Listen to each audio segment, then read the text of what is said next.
Hello, আমার কথা কি শোনা যাচ্ছে? ওয়ালাইকুম আসসালাম। ওয়ালাইকুম আসসালাম।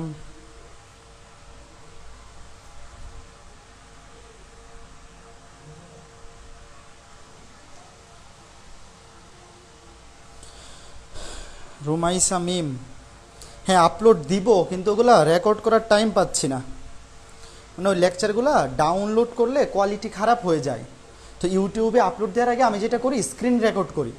স্ক্রিন রেকর্ড করে আপলোড দিলে কোয়ালিটি ভালো থাকে। তো সময় পাচ্ছি না আসলে, সবগুলোই আপলোড দিব, বাট একটু টাইম লাগবে। কয়েকদিন যাবত একদমই এক্সট্রা টাইম পাচ্ছি না রেকর্ড করার মতো। বাট সবগুলোই আপলোড হবে, হয়তো একটু দেরি হবে। ফেসবুকে ক্লাসগুলো দেখে ফেলো, ইউটিউবে একটু লেট হবে হয়তো। ওয়ালাইকুম আসসালাম, যারা সালাম দিচ্ছ সবাইকে ওয়ালাইকুম আসসালাম। আজকে আমাদের লেকচার 7, আইসিটি প্রোগ্রামিং চ্যাপ্টারের লেকচার 7।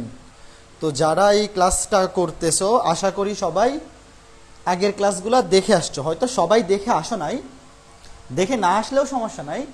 আগের ক্লাসগুলো ছাড়াও আজকের ক্লাসে 50% বুঝবা, বাট মেন 50% যে জিনিসগুলা ওগুলো বুঝতে পারবে না। তো যারা আজকের ক্লাসে বুঝতে অসুবিধা হবে, তারা একটু সময় করে আগের 6টা ক্লাস যদি সিরিয়ালি দেখে আসো, 6 ঘন্টার 6টা ক্লাস, তাইলে আজকে ক্লাসে পরবর্তীতে তুমি যখন দেখবা এই ভিডিওটা, সব ক্লিয়ার মনে হবে, একদম কিছুই আর সমস্যা থাকবে না। ঠিক আছে, তো ক্লাস শুরুর আগে সবাই সামাজিক কাজ শুরু করে দাও। ক্লাস শুরুর আগে সবাই সামাজিক কাজ আগে করে আসো। সবাই ফ্রেন্ডদেরকে মেনশন করে দাও, শেয়ার করে দাও। এখানে অনেকেই একটু পরে এসে কমেন্ট করবে যে ভাই আমি মাত্র জয়েন করছি, আমি ক্লাসের নোটিফিকেশন পাই নাই। তো তোমরা তোমাদের ফ্রেন্ডদেরকে মেনশন করে দিলে ওরা নোটিফিকেশনটা পাবে, যারা নোটিফিকেশন অন করে রাখে নাই এই গ্রুপের। বারবার বলি, তাও হয়তো অনেকে করে নাই। তোমরা ওকে মেনশন দিয়ে দিলে বা শেয়ার দিয়ে দিলে ওরাও চলে আসতে পারবে। ঠিক আছে, আমিও লাইভটা শেয়ার করে আসি। লাইভটা শেয়ার করে তারপরে ক্লাসটা শুরু করব।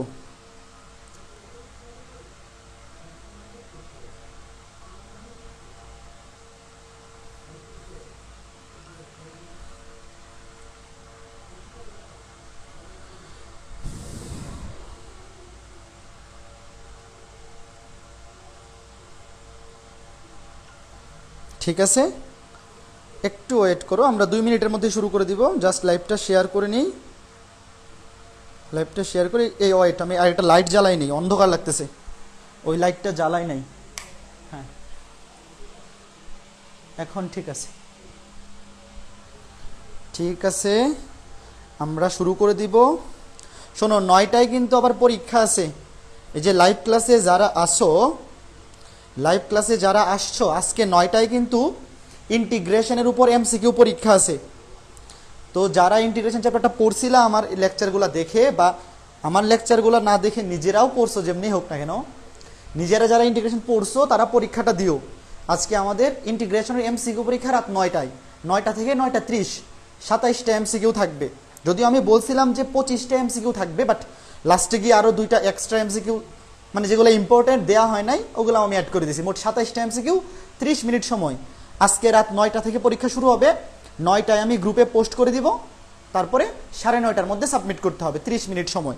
তো পরীক্ষা দিও তোমরা যারা পড়ছো ইন্টিগ্রেশনটা। পরীক্ষায় যারা হাইয়েস্ট মার্ক পাবে, ওই সর্বোচ্চ 2জন নাম্বার প্রাপ্ত পুরস্কার থাকবে, তাদের জন্য ভালো পুরস্কার থাকবে, খারাপ পুরস্কার না। কাজে যারা পড়ছো তারা পরীক্ষাটা দিও, পরীক্ষাটাকেও মিস দিও না। ঠিক আছে, তো চলো আমরা আজকের ক্লাস কন্টিনিউ করি। তো গত ক্লাসে বলছিলাম যে গত ক্লাসে একটা প্রোগ্রাম দেখানো বাকি ছিল, যেটা ছিল কন্ডিশনাল বা সিলেকশন প্রোগ্রাম বা সিলেকশন ফ্লোচার্ট রিলেটেড। যে কন্ডিশন রিলেটেড যে ফ্লোচার্ট ছিল বা প্রোগ্রাম ছিল, সেই রিলেটেড একটা প্রোগ্রাম দেখানো বাকি ছিল। সময় স্বল্পতার কারণে গত ক্লাসে দেখাইতে পারি নাই। তো চলো আজকে আমরা প্রথমে গত ক্লাসে যে কন্ডিশনাল প্রোগ্রামটা দেখানো বাকি ছিল সেইটা আগে দেখাবো, তারপরে আমরা পড়া কন্টিনিউ করব। মানে পরবর্তীতে লুপ ফ্লোচার্ট কন্টিনিউ করবো। আমাদের তো সিম্পল ফ্লোচার্ট দেখা শেষ, ওই রিলেটেড প্রোগ্রাম শেখা শেষ। আজকে কন্ডিশনাল প্রোগ্রাম এবং ওই রিলেটেড ফ্লোচার্ট প্রোগ্রাম দুইটাই শেষ হয়ে যাবে। তারপর আজকেই লুপ প্রোগ্রাম বা লুপ ফ্লোচার্ট রিলেটেড প্রোগ্রামগুলো শুরু করে দিব। আগামী ক্লাসে সকল টাইপ আশা করি একবার হয়ে ক্লিয়ার হয়ে যাবে। তো আমি সকল টাইপের প্রোগ্রাম কিন্তু একটা একটা করে মিনিমাম করাই দিচ্ছি। তো এইরকম ধরো আমি টোটাল এই সবগুলা ক্লাস মিলে মিনিমাম 12-13টা প্রোগ্রাম পড়াইতেছি, মিনিমাম 12-13টা প্রোগ্রাম পড়াচ্ছি। তো এই 12-13টা হচ্ছে বেসিক সবগুলা টাইপের প্রোগ্রাম। তুমি যদি এই 12টা প্রোগ্রাম বুঝো, তুমি এরকম 12টা করে আরও 3-12-36টা প্রোগ্রাম তুমি নিজেই পারবা। টোটাল 40-42টা, 40টাও নয়, 30 থেকে 40টা প্রোগ্রাম শিখলে ইন্টারমিডিয়েট এনাফ। আমি সবগুলা টাইপ পড়াই দিচ্ছি, বাট নিজ দায়িত্বে বাকিগুলা তুমি পড়বা। আমার পড়াগুলো যদি দেখে থাকো, সবগুলো টাইপ করে থাকো, বাকিগুলো তুমি নিজেই করতে পারবা। বাট যদি গ্যাপ দিয়ে থাকো তাহলে কিন্তু পারবা না। তো আজকে প্রথমে যেটা করব সেটা হচ্ছে তিনটি সংখ্যার মধ্যে কোন সংখ্যাটি বড়, তিনটি সংখ্যার মধ্যে কোন সংখ্যাটি বড় তা নির্ণয়ের জন্য একটি সি প্রোগ্রাম লিখো। দেখো, তিনটি সংখ্যার মধ্যে কোন সংখ্যাটি বড় তা নির্ণয় করতে হবে। তো আমরা কিন্তু লেকচার 4 অথবা লেকচার 5-এ দুইটি সংখ্যার মধ্যে কোন সংখ্যাটি বড় এটাও শিখে আসছি, ফ্লোচার্ট দেখে আসছি। তিনটি সংখ্যার মধ্যে কোন সংখ্যাটি বড় সেই ফ্লোচার্টও দেখে আসছি। আবার দুইটি সংখ্যার মধ্যে কোন সংখ্যাটি ছোট সেটাও দেখে আসছি। তিনটি সংখ্যার মধ্যে কোন সংখ্যাটি ছোট সেটাও দেখে আসছি। আসলে বড় ছোট তো দুইটা সেমই, খালি একটাতে গ্রেটার দেন সাইন আর এটাতে লেস দেন, আর কোনো পার্থক্য নাই। একটা পারলে এটা পারবা। তো আমি এখানে অ্যালগরিদম এবং ফ্লোচার্ট দেখাচ্ছি না, কারণ অ্যালগরিদম এবং ফ্লোচার্ট এই দুইটার অলরেডি আমরা লেকচার 4-এ এবং লেকচার 5-এ দেখে আসছি। সবাই একটু মনে করে রাখো, বা যারা একদমই নতুন তারা আগে জানো। ধরো তিনটা সংখ্যা, একটু রিভিউ করে দিই। ধরো তিনটা সংখ্যা এবিসি। এখানে অ্যালগরিদমে যে কন্ডিশনটা ছিল এরকম, যদি A greater than B and A greater than C হয়, যদি এ এর মান বি এর চাইতে বড় এবং এ এর মান সি এর চাইতেও বড় হয়, তাইলে এখানে হয়তো প্রিন্ট এ লার্জেস্ট। তারপরে 2 নম্বর কন্ডিশন ছিল যে if B greater than A and B greater than C এইটা হয়, তাইলে প্রিন্ট। আমরা এটার ফ্লোচার্ট এবং অ্যালগরিদম দুইটাই শিখে আসছি, এই জন্য আমি ওগুলো লিখতেছি না। Print B largest. আর এই দুইটার কোনোটাই যদি সত্যি না হয়, মনে করো এই কন্ডিশনও সত্যি হইলো না, এই কন্ডিশনও সত্যি হইলো না, তার মানে এও বড় না বিও বড় না, তাইলে অবশ্যই সি বড়। এলস দিয়ে লাস্টে লিখবো। আচ্ছা, এখানে এলস না লিখি, যদি দুইটাই মিথ্যা হয়, মনে করো যে এই দুইটার কোনোটাই হইলো না, তাইলে প্রিন্ট সি লার্জেস্ট। মনে আছে? এটা ছিল তিনটা সংখ্যার বড় নির্ণয় করার ক্ষেত্রে। এই কন্ডিশন মেনে চললে এ বড়, এই কন্ডিশন মেনে চললে বি বড়, আর কোনো কন্ডিশন এই দুইটার কোনোটাই যদি মেনে না চলে, তাহলে সি বড়। আর যদি এইখানে কোন সংখ্যাটি বড় এইটা না বলে একই প্রশ্ন যদি বলতো কোন সংখ্যাটি ছোট, তাইলে কি হইতো? জাস্ট উল্টে যাইতো, চিহ্নগুলা উল্টে যাইতো। এখানে হয়ে যেত এ লেস দেন বি, এ লেস দেন সি, এটা হইতো স্মলেস্ট, প্রিন্ট এ স্মলেস্ট। এই ধরনের অ্যালগরিদম আমরা দেখে আসছি। B less than A, B less than C হইলে প্রিন্ট বি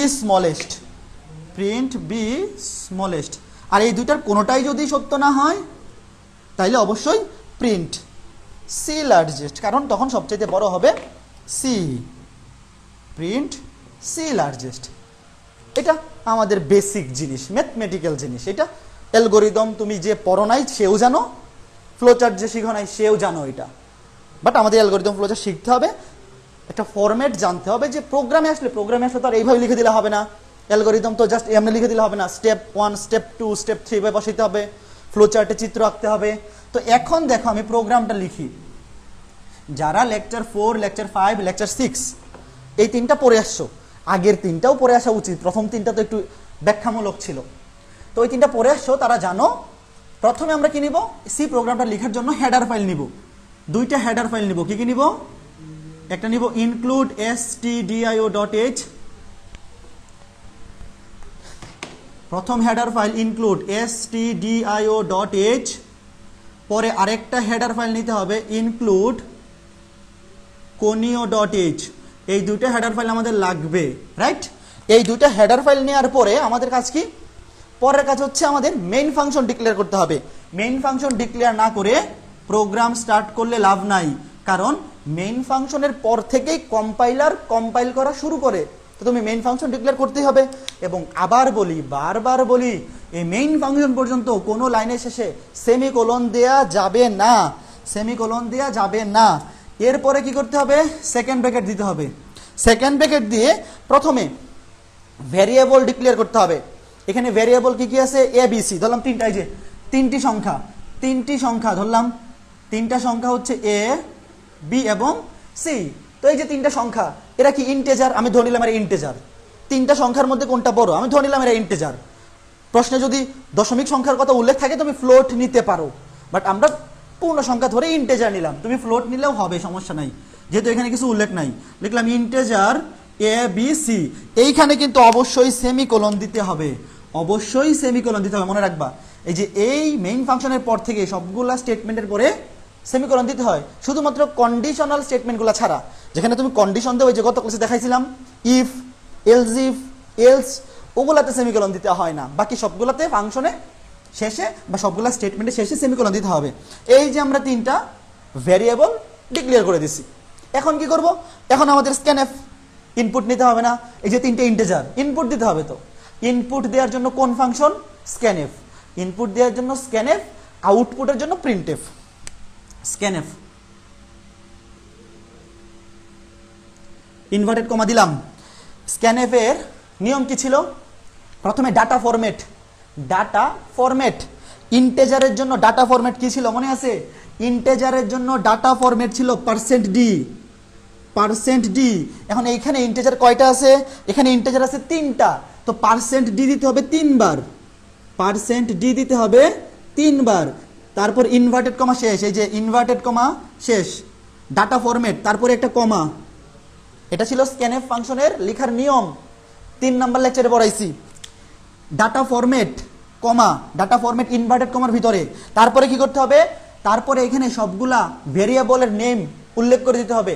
ভেরিয়েবলের নেম মানে ভেরিয়েবলের নাম বা চলকের নাম উল্লেখ করতে হবে।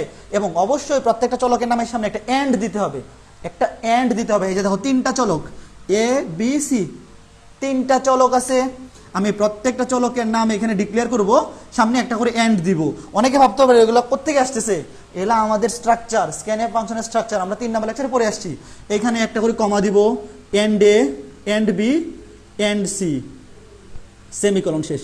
এখন মনে রাখতে হবে, যখন তুমি ডাটা ফরম্যাট লিখছো তখন কিন্তু এখানে কোনো কমা দিতে হয় না। এই যে দেখো, ডাটা ফরম্যাটগুলোর মাঝখানে কিন্তু কোনো কমা নাই।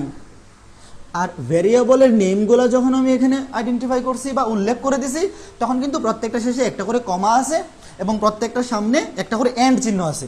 আবার সবার লাস্টেরটার পরে আবার কমা নাই, এখানে তো আর কমা দেওয়ার দরকার নাই, right? Data format, variable name declare করে দিলাম। এরপরে কন্ডিশন, এরপরে কি? ইনপুট যে দিলাম, ইনপুট দেওয়ার পরে তো আমাদের কন্ডিশন ডিনোট করে দিতে হবে। যে কন্ডিশনটা ছিল, এই যে একটু আগে যে লিখছিলাম, কন্ডিশনটা কি? প্রথমে লিখবো ইফ, প্রথম condition if A greater than B, A greater than B, and. গত ক্লাসে বলছিলাম প্রোগ্রামে কিন্তু এন্ড লেখার সময় একটা এন্ড দিলে হয় না, 2টা এন্ড দিতে হয়।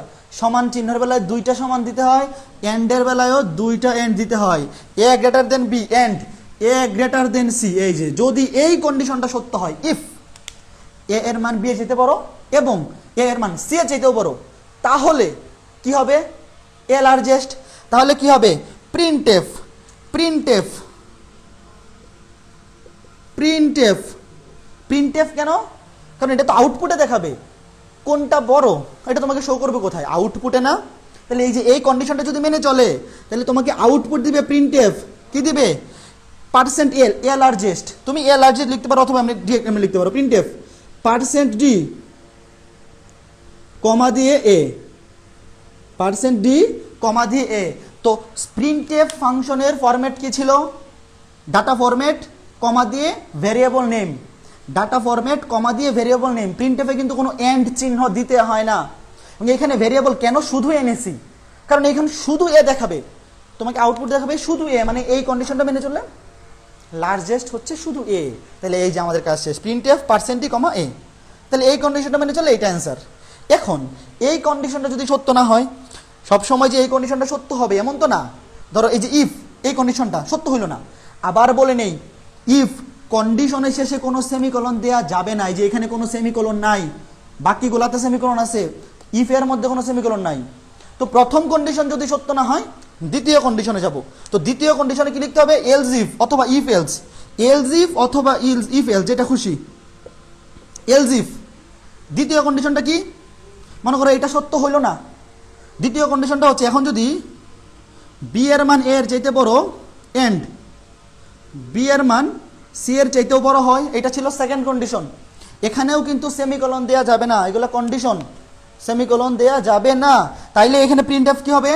তাইলে এখানে প্রিন্টএফ হবে, এই শর্তটা যদি এখন সত্যি হয়, পার্সেন্ট ডি ডাটা ফরম্যাট কমা দিয়ে চলকের নাম। এখন আউটপুটে কি দেখাবে? এই কন্ডিশনটা সত্য হলে আউটপুটে দেখাবে বি, কারণ তখন বি হবে লার্জেস্ট। আউটপুটে দেখাবে বি, আউটপুটে দেখাবে বি।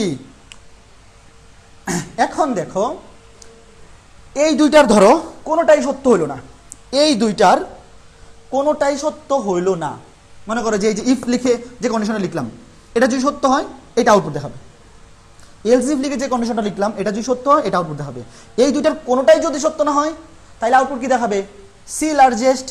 তাইলে এখন লাস্টে কি লিখবো? আমরা গত ক্লাসে পড়ছিলাম ইফ এলস ইফ, তারপরে ছিল if else if else, but এখানে 3 নাম্বার কন্ডিশন তো নাই, দুইটাই কন্ডিশন। আর একদম লাস্টে কি শেষ করতে হয়? এলস দিয়ে। কন্ডিশন একটা থাকুক দুইটা থাকুক, লাস্টেরটা হবে এলস। তাহলে এখানে কন্ডিশন শেষ, লাস্টেরটা হবে এলস। এলস মানে হচ্ছে ধরো এইটাও সত্য হইল না, এটাও সত্য হইল না, তখন এইটাও আউটপুট আসবে না, এইটাও আউটপুট আসবে না, তখন আউটপুট আসবে printf, printf data format percent D. তুমি যদি এখানে ফ্লোট নিতা তাহলে এগুলো হয়ে যেত percent F, percent F, percent F. মনে আছে ফ্লোটের জন্য বা দশমিকের জন্য ছিল পার্সেন্ট এফ, কমা দিয়ে সি, শেষ। আমাদের প্রোগ্রাম শেষ। দেখো ইফ এর পরেও সেমিকোলন নাই, এলস ইফ এর পরেও সেমিকোলন নাই, এলস এর পরেও সেমিকোলন নাই, আমাদের প্রোগ্রাম লেখা শেষ। প্রোগ্রাম লেখা যেহেতু শেষ, প্রোগ্রামটাকে অবশ্যই স্টপ করতে হবে, মানে শেষ করতে হবে। শেষ করার জন্য কোনটা নিতে হয়? শেষ করার জন্য নিতে হয় get CH, get CH function, get CH function. লাস্টে সেমিকোলন অবশ্যই দিতে হবে। আমাদের সেকেন্ড ব্র্যাকেট শেষ, প্রোগ্রাম শেষ তো সেকেন্ড ব্র্যাকেটও শেষ, প্রোগ্রাম শেষ তো সেকেন্ড ব্র্যাকেটও শেষ। বলো বুঝছো কিনা? সবাই কমেন্ট করো দেখি এটা বুঝছো কিনা, এটা বুঝতে কোনো সমস্যা আছে কিনা। এইটা হচ্ছে বেসিক প্রোগ্রাম। শোনো এইটা হচ্ছে বেসিক প্রোগ্রাম। এখন তোমরা যখন বইয়ে দেখবা, তুমি যদি 3টা সংখ্যার মধ্যে কোন সংখ্যাটি বড়, 3টা সংখ্যার মধ্যে কোন সংখ্যাটি বড় নির্ণয় করতে চাও, এটা হচ্ছে বেসিক প্রোগ্রাম। এইখানে এটা কি হবে? আউটপুটটা কেমন হবে বা প্রোগ্রামটা রান কেমনে করবে? প্রোগ্রামটা রান করবে কেমনে আমি বলি। দেখো এখানে প্রোগ্রামটা তুমি যখন এই যে ইনপুট দিয়ে মানে যে এইগুলো সবগুলো লিখবা, প্রোগ্রামটা রান করাবা, রান করার পরে একটা উইন্ডো আসবে, যে কালো কালো একটা উইন্ডো আসবে।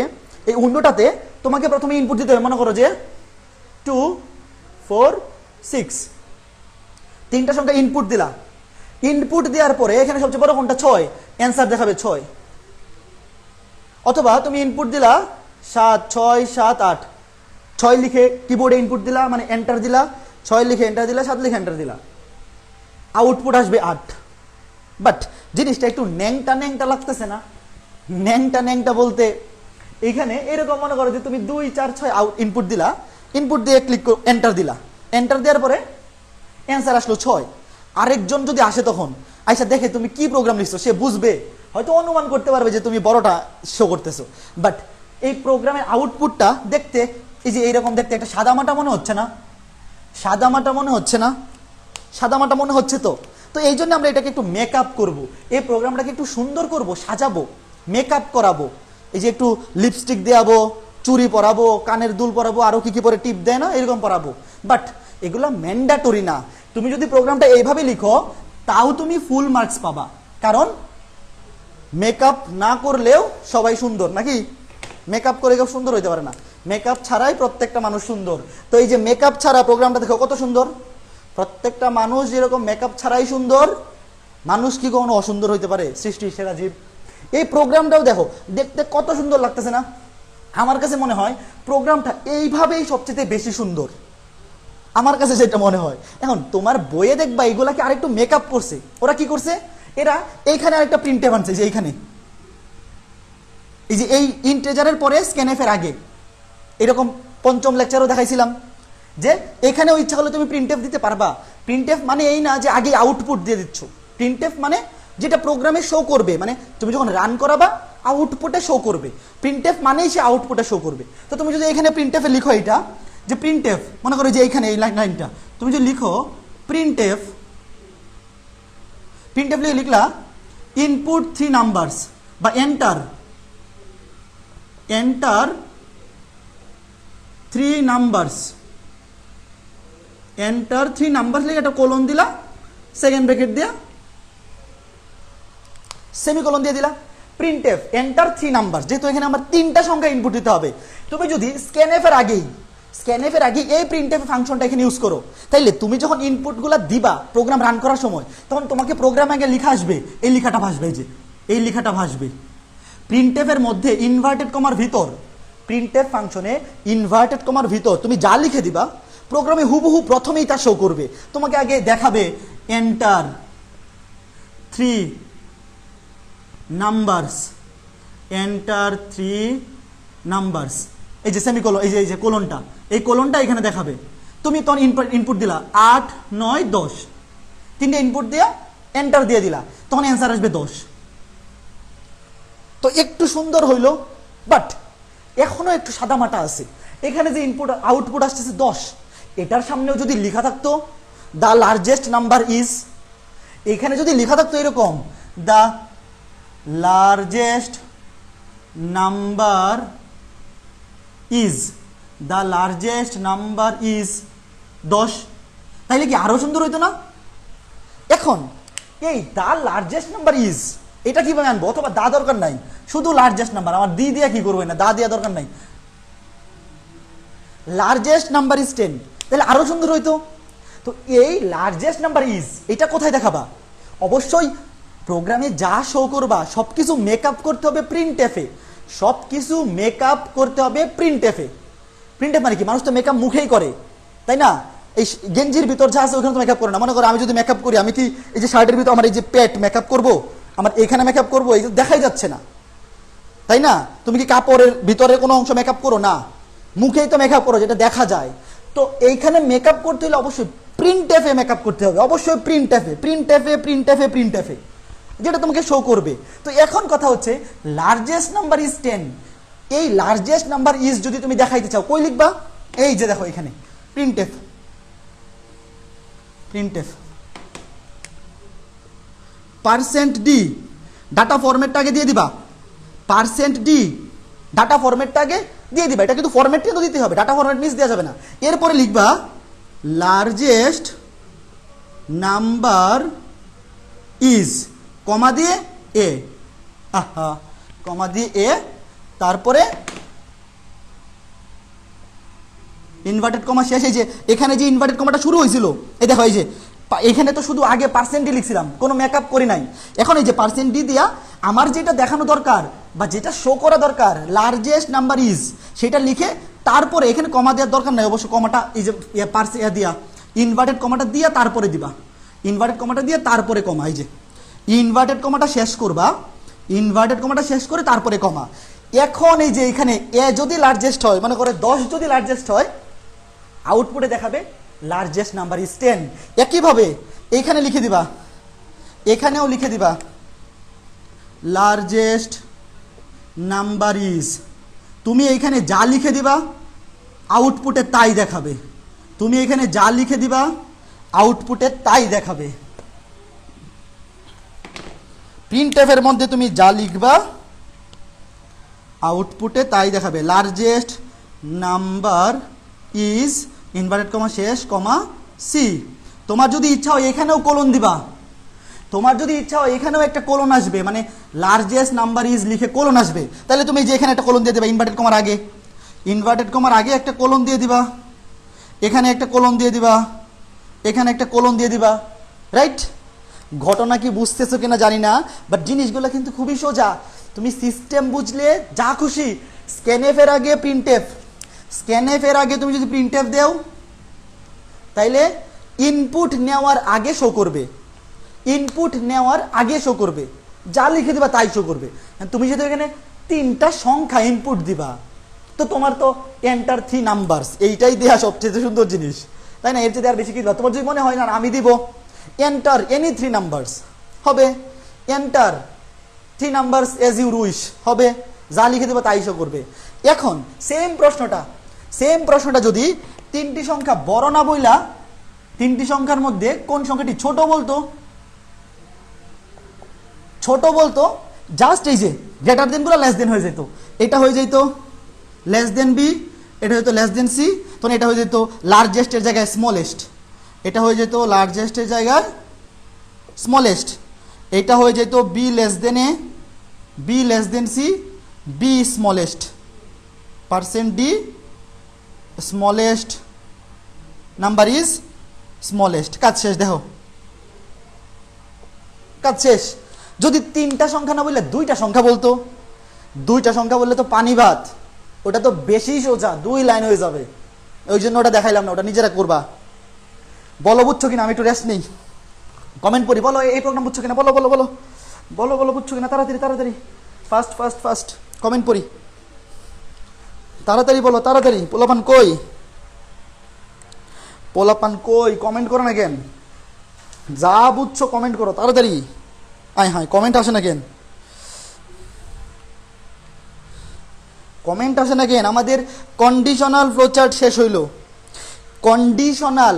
এখন তুমি যদি শোনো, তুমি যদি স্ট্রাকচারগুলো বুঝে থাকো, শোনো আমরা যে একটা ভাষা শিখি, আমরা বাংলা ভাষা যে শিখছি, আমি যেহেতু বাংলা ভাষা স্ট্রাকচার শিখে ফেলছি মুখে বলতে বলতে, আমি কোনো ব্যাকরণ মনে করে জানি না, তাও কিন্তু আমি কথা বলতে পারবো, যে কোনো কথা বলতে পারবো। ইংরেজি ভাষার মনে করো আমি টেন্স নেরেশন খুব ভালো জানি না, তাও কিন্তু মনের ভাব কোনোভাবে প্রকাশ করে দিয়ে আইসা পড়তে পারবো, ইংরেজদের সাথেও যেমনি হোক, টেন্স মিলুক না মিলুক একটা ভাষা দ্বারা করে ফেলতে পারবো। তো তুমিও যদি জিনিসটা আসলে কেমনে প্রকাশ করতে হয় এটা জানো, যেমন আমি ইংরেজিটাকে কিভাবে প্রকাশ করতে হয় এটা জানি, টেন্স গ্রামারটা আমার জানি না, বাট এইটাকে তুমি যদি একটু প্রকাশ করার সিস্টেমটা জানো, যদিও এখানে গ্রামারগুলো লাগবে, এই যে data format, data type, data format, variable name, এগুলো লাগবে, বাট এগুলো খুবই সোজা। লেকচার 3-তে এবং লেকচার 4-এ সব ডিটেলস পড়াইছি, পারার কথা, অসুবিধা নাই। আমাদের সিম্পল ফ্লোচার্ট শেষ হইল, এইটার মাধ্যমে কন্ডিশনাল ফ্লোচার্ট শেষ হইল। কন্ডিশন ফ্লোচার্ট মানেই প্রোগ্রাম বুঝাইতেছি, যেই প্রোগ্রামটা লিখতে ফ্লোচার্টটা হয় কন্ডিশনাল, সেই সি প্রোগ্রামটাকে আমরা কন্ডিশনাল ফ্লোচার্ট রিলেটেড প্রোগ্রাম বলতেছি। আমাদের বাকি রইল লুপ, বাকি রইল শুধু লুপ। আজকে লুপটা শুরু করব, আগামী ক্লাসে লুপটা শেষ করব। আজকে লুপ শুরু করব, আচ্ছা কমেন্ট পড়ি, আজকে লুপ শুরু করব, আগামী ক্লাসে লুপ শেষ করব। বুঝছি ক্লিয়ার। আরে সাবাস, আকবর আলী, আবদুল্লাহ রাফিন, সাবেগুন নাহার সানি, সেই বুঝলে তো ভালো, অল ক্লিয়ার। প্রীতি সরকার, দাদা আমার নোটিফিকেশন আসে না, তুমি গ্রুপের নোটিফিকেশনটা গ্রুপের সেটিংসেই তো নাকি, গ্রুপের নোটিফিকেশনটা অন করে রাখবা, গ্রুপের নোটিফিকেশনটা অন করা যায় তো, আমি তো এখন মুখস্থ আসতেছে না কেমনে জানি অন করে। প্রত্যেক গ্রুপে গিয়ে নোটিফিকেশন অন করা যায়, যে এই গ্রুপের সমস্ত পোস্ট আমার হোম পেজে আসবে, ওই নোটিফিকেশনটা গিয়ে ওখানে অল পোস্ট, ওখানে অল পোস্টে ক্লিক করে রাখো, তাই এই নোটিফিকেশন চলে আসবে। ভাইকে ফলো করেন তাহলে পাবেন। আচ্ছা, এই যে রাফিন বুদ্ধি দিছে প্রীতি সরকার, আমাকে ফলো দিয়ে রাখতা, তাইলে নাকি নোটিফিকেশন পাবা। ঠিক আছে, তাহলে আমাদের সিম্পল প্রোগ্রামিং শেষ হইল, কন্ডিশনাল শেষ হইল, এখন হলো লুপ।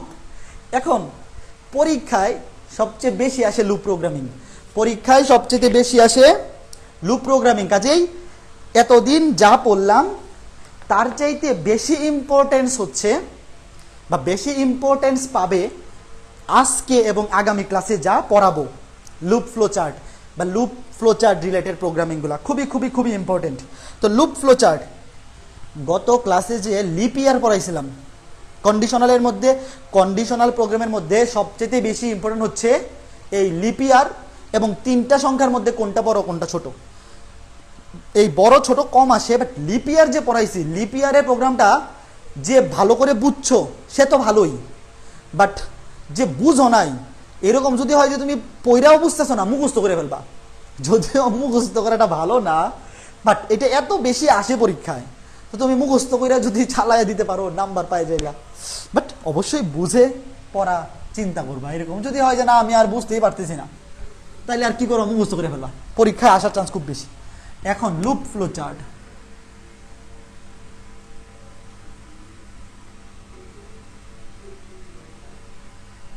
লুপ, লুপ মানে কি? যারা চলতরিৎ পড়ছো, চলতরিৎ পড়ছো, চলতরিতে কারশফের সূত্র পড়ছো, কারশফ বা কিরশফ, কোনো কোনো বইয়ে কারশফ বলে, কোনো কোনো বইয়ে কিরশফ বলে। চলতরিতে কিরশফের সূত্র পড়ছো, এই যে এরকম রোধ ছিল, রোধ। ও আচ্ছা, এখানে তো আর্টস কমার্সের স্টুডেন্ট থাকতে পারে, আর্টস কমার্সের স্টুডেন্ট তো থাকতে পারে, ওরা তো এগুলো জানে না। আচ্ছা আমি বুঝাই দিই, লুপ মানে হচ্ছে ধরো কারেন্ট যাচ্ছে এদিকে, আচ্ছা ওরাও বুঝবে, এটা না বুঝার কিছু নাই। ধরো এই যে এটা তিনটা রোধ, এখানে কারেন্ট কিছু আছে বা আরো অনেক বর্তনী আছে, ধরো এইদিকে এখানে রোধ দিয়ে রাখি, ধরো এই যে এইদিকে বর্তনীতে পাওয়ার টাওয়ার আছে, এদিকে আরো রোধ আছে, এদিকে আরো কিছু আছে। কারেন্ট যখন এই যে এদিক দিয়ে বের হবে, এইখানে একটা পয়েন্ট পাবে, এইখানে আরেকটা পয়েন্ট, এইখান থেকে কারেন্টটা যখন এইখানে ঘুরে আসবে, ধরো যে এইখান থেকে আমি এখানে একটা লুপ কল্পনা করতে পারি না, যে এখানে একটা লুপের মতো হইছে, বা এই কারেন্ট দেখার দরকার নাই, মনে করো যে তুমি মানুষ, কারেন্টও দেখার দরকার নাই, ধরো এটা বৃত্ত, তুমি এইখান থেকে যাত্রা শুরু করছো, আবার কতক্ষণ ঘুরে এইখানেই আসছো, এটা হইতে পারে বৃত্তাকারে, মানে সবসময় যে বৃত্তাকারেই হইতে হবে এমন না। মনে করো যে এখান থেকে যাত্রা তুমি শুরু করলা, কতক্ষণ এদিকে গিয়া এইদিকে গিয়া এইদিকে গিয়া লাস্টে আবার এইখানে আসছো, তো এটাকে বলা যায় একটা লুপ। মানে তুমি কিছুক্ষণ পরে ঘুরে আবার আগের জায়গায় আসতেছো, আগের জায়গায় আসতেছো ঘুরে ঘুরে, এটাকে বলা হয় কি? লুপ। কিছু ছেসরা পোলাপান থাকে না, মেয়েদের পিছে খালি ঘুরতে থাকে, রিজেক্ট করার পরেও কি ছেচড়ার মতো খালি ঘুরতেই থাকে, এরা হচ্ছে এই যে লুপ। তো সকল লুপই যে ভালো এরকম না, খারাপ লুপও আছে, তাই না? ছেলেরা আবার মাইন্ড করো না, মাইন্ড খায়ও না কেউ, তোমরা তো ভালো ছেলে। এখানে এই লাইভে যারা আছে সবাই ভালো ছেলে, ওরা এরকম না। লাইভে যারা নাই তারা এরকম, ঠিক আছে না? যারা এই ভিডিও আবার রেকর্ডেড আকারে দেখবা তারাও ভালো, যারা এই ভিডিও রেকর্ডেড আকারে দেখবা তারাও ভালো, যারা একদমই দেখবে না ওরা এরকম, ঠিক আছে? তো দেখো, এখন এই লুপ ফ্লো চার্টের সবচেয়ে বেসিক, সবচেয়ে সহজ এবং সবচেয়ে ইম্পর্টেন্ট যেটা পরীক্ষায় আসে, মানে পরীক্ষায় লুপ ফ্লো চার্টে অনেক কঠিন কঠিন প্রোগ্রাম আছে, বাট ইন্টারমিডিয়েটের সিলেবাসে একদম বেসিক জিনিসটাই আছে, পরীক্ষায় এই জিনিসগুলোই আসে। সবচেয়ে ইম্পর্টেন্ট একটা ধারার যোগফল নির্ণয়, মনে করো তোমাকে বললো 1+ সবচেয়ে সোজাটা 2+, 3+, 4+... 100, এই ধারার যোগফল নির্ণয় করতে হবে। একটা সমান্তর ধারা, আমরা তো 9-10-এ সমান্তর ধারাও পড়ে আসছি, গুণোত্তর ধারাও পড়ে আসছি। ধরো এরকম থাকতে পারে, অথবা এরকম থাকতে পারে 2+4+8+16 যত পর্যন্ত আছে, ধরো 64 না আরো অনেক আছে, ধরো এবার রেখে দিলাম, ধরো n কত পর্যন্ত থাকতে পারে তো জানি না, এটা 100 হইতে পারে, মানে এটা ফিক্স করে দিয়েও দিতে পারে, অথবা n লিখে দিতে পারে, ইকুয়ালস টু কত। এটা হচ্ছে একটা সমান্তর ধারা, আর এটা হচ্ছে একটা গুণোত্তর ধারা, লিখে দেই যারা জানে না। অবশ্যই এটা সবারই জানার কথা, 9-10-এ সবাই এটা পড়ে আসছো। এটা হচ্ছে সমান্তর ধারা, মানে অন্তর সমান হারে সমান, এখানেও 1 করে বাড়ছে, সবগুলোতে 1 করে বাড়ছে। আর এটা হচ্ছে গুণোত্তর ধারা, কারণ এটা গুণ হারে বাড়ছে, দ্বিগুণ হয়ে বাড়ছে, সবগুলো উপাদান আগেরটা সাথে দ্বিগুণ বেশি, দ্বিগুণ পরিমাণ। গুণোত্তর ধারা, সমান্তর ধারা, গুণোত্তর ধারা। তো যে কোনো সমান্তর ধারা বা গুণোত্তর ধারার যে কোনো পদের সমষ্টি তুমি একটা মাত্র লুপ ফ্লোচার্ট এর প্রোগ্রাম দিয়ে করে ফেলতে পারো। মানে ফ্লোচার্ট বারবার বলতেছি, ফ্লোচার্ট না, ধরো একটা প্রোগ্রাম দিয়ে বের করে ফেলতে পারো। ধরো 1000টা না, একটা ধারার মধ্যে 1 কোটি উপাদান আছে, তো তোমার পক্ষে কি এগুলো সবগুলা ওই বসে বসে যোগ করা সম্ভব? তুমি বলতে পারো যে আমরা তো সমান্তর ধারা বা গুণোত্তর ধারার সূত্র শিখছি, সূত্র দিয়ে করে ফেলতে পারবো। এখন সূত্র দিয়ে তুমি কত করবা, মানে সারাদিন খালি বসে সূত্র দিয়ে করতে থাকবা, প্রত্যেকটার জন্য আলাদা আলাদা করে ক্যালকুলেশন করবা? তুমি যদি একটা প্রোগ্রাম লিখে রাখো, জাস্ট একটা প্রোগ্রাম লিখে রাখো যে ওই প্রোগ্রামে আমি যত খুশি সংখ্যা যোগ করতে পারবো, ওই একটা প্রোগ্রাম দিয়ে তুমি এরকম যত প্রবলেম আছে সব সলভ করে ফেলতে পারবা একটা প্রোগ্রাম দিয়েই, তো আরো বেটার হইলো না? তো তোমার কাছে মনে হইতে পারে যে এগুলা যোগ করে করতে প্রোগ্রাম কেন লাগবে, আমি বসে ক্যালকুলেটর দিয়ে যোগ করে ফেলি না। বাট যখন এরকম কাজ একদিনে তোমার 1000 করা লাগবে, 2000 করা লাগবে, 4000, 5000 করা লাগবে, তখন কেমনে করবা? তখন এই যে প্রোগ্রাম ছাড়া উপায় আছে? উপায় নাই। ঠিক আছে, দেখো এই সমান্তর ধারা বা গুণোত্তর ধারার প্রোগ্রাম লুপ ফ্লোচার্ট দিয়ে কিভাবে করতে হয় সেটা আমরা আজকে শিখব। ওকে, ঠিক আছে। তো প্রথমে দেখো আমরা সমান্তর ধারাটাই পড়ি। লুপ ফ্লোচার্টটা কি সেটা আলাদা করে ব্যাখ্যা করবো না, যখন ফ্লোচার্টটা আঁকাবো তখনই বুঝতে পারবা। লুপ মানে হচ্ছে এমন একটা কিছু থাকবে যেইখানে সে আবার ঘুরে আসবে। লুপ মানে এমন একটা পয়েন্ট, ধরো এ বিন্দু, একটা বিন্দু, সেখান থেকে আবার ঘুরে এখানে ফেরত আসবে, সেটা যে কোনোভাবেই ফেরত আসুক, সেটাকে বলা হয় একটা লুপ। এখন আমরা প্রথমে সবচেয়ে সহজ ধারাটাই শিখব। 1 + 2 + 3 + 4 এই উপরে কি দেখা যাচ্ছে? আচ্ছা আমি চেক করে নিই। ধরো 100 পর্যন্ত তোমাকে যোগ করতে বলা হয়েছে, এটা কি দেখা যাচ্ছে কিনা আমি চেক করে নিই। হ্যাঁ দেখা যাচ্ছে। ধরো এই 100 পর্যন্ত তোমাকে যোগফল বের করতে বলছে, মানে 100 পর্যন্ত তুমি যোগফল কেমনে বের করবা? প্রথমে কি করতে হবে? অ্যালগরিদম, তারপরে ফ্লোচার্ট, তারপরে সি প্রোগ্রাম। তো আমরা প্রথমে অ্যালগরিদমটা লিখব। দেখো প্রথমে আমরা অ্যালগরিদমটা লিখব, খুবই সহজ এবং খুবই সুন্দর ভাষায় লিখব। দেখো অ্যালগরিদমটা কি ছিল? অ্যালগরিদম ছিল স্টেপ বাই স্টেপ বর্ণনা করা, একটা প্রোগ্রামে কি কি আছে সেটা স্টেপ বাই স্টেপ বর্ণনা করাই হচ্ছে অ্যালগরিদম। তো প্রথমে কি লিখবো? স্টেপ 1। স্টেপ 1-এ কি লিখতে হবে? স্টেপ 1-এ লিখতে হবে স্টার্ট। সবাই জানো স্টেপ 1-এ স্টার্ট মানে প্রোগ্রামটা শুরু করতে হবে আগে। এরপরে স্টেপ 2, স্টেপ 2-তে কি করতে হবে? আগে তো আমরা স্টেপ 2-তে ইনপুট নিতাম, বাট এখানে তো ইনপুট নেওয়ার কিছু নাই। দেখো একটা জিনিস চিন্তা করো, এখানে তুমি 100 পর্যন্ত যোগ করবা, যদি এখানে 100 না থেকে n থাকতো, মনে করো যে এখানে n-তম, তোমাকে পদের সংখ্যা উল্লেখ করা নাই, তখন তুমি ইনপুট n নিতা। এখন তো ইনপুট এখানে 100 নিতে পারবা না, তুমি কি এখানে 100 ইনপুট দিবা? 100 কি এখানে চলক না, তো এখানে ইনপুট নেওয়ার দরকারই নাই। যখন এইরকম ফিক্স ধারা থাকবে, যেই ধারার মধ্যে কোনো n নাই, যেই ধারার মধ্যে কোনো n নাই বা কোনো চলক নাই, কোনো ভেরিয়েবল নাই, সেই ধারার মধ্যে তোমার কি করতে হবে না? কোনো ইনপুটই নিতে হবে না। তাহলে নিব কি? নেওয়ার সুন্দর বুদ্ধি আছে। আমরা যখন করতাম কি বলে ক্যালকুলেটার সাহায্যে বা আমাদের যে 9-10 সূত্র দিয়ে করতাম, আমরা প্রথম পদকে কি ধরতাম? মনে আছে যে প্রথম লিখতাম প্রথম পদ এ, তারপর কি করতাম? ধারার সমষ্টিকে ধরতাম এস, সমষ্টি বা যোগফলকে ধরতাম এস, মনে আছে? তো এইখানে প্রথম পদকে এ না ধরে প্রথম পদকে ধরবো আই। প্রথম পদকে ধরবো আই মানে ইন্ডেক্স বা ইনিশিয়াল ভ্যালু। হ্যাঁ ইনিশিয়াল ভ্যালু বা ইন্ডেক্স বলে, রাইট। আই মানে ইনিশিয়াল বা ইন্ডেক্স, যেটা প্রথম, যেটা আই মানে তুমি স্টার্ট করার সময় যেটা দেখবা। এখানে আমরা ধরো প্রথম পদকে আই ধরবো। প্রথম পদকে কি ধরবো?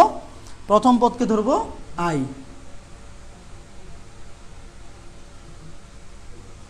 দেখো প্রথম পদ না, আসলে এখানে ইনিশিয়ালি আমরা যখন কাউন্ট করা শুরু করব তখন এটাকে আই ধরবো। এটাকে প্রথম পদও বলা যায় না, জাস্ট আমরা ইনিশিয়ালি শুরু করব, জাস্ট শুরু করার বেলায় জাস্ট আমরা এটাকে আই ধরে নিব, জাস্ট শুরু করতেছি। প্রোগ্রামটা তুমি যখন স্টার্ট করবা, স্টার্ট করার সময় ঠিক 1 থেকে তো শুরু করতে হবে, তো এখানে এই যে আমরা এটাকে আই ধরবো, আর সমষ্টিটা হচ্ছে এস। ক্লিয়ার? এখন দেখো এখানে প্রথমে যেটা করব সেটা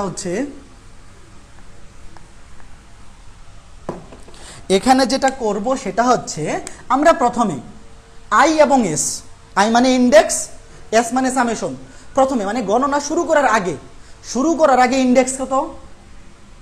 শুরু করার আগে ইন্ডেক্স আই হচ্ছে 1,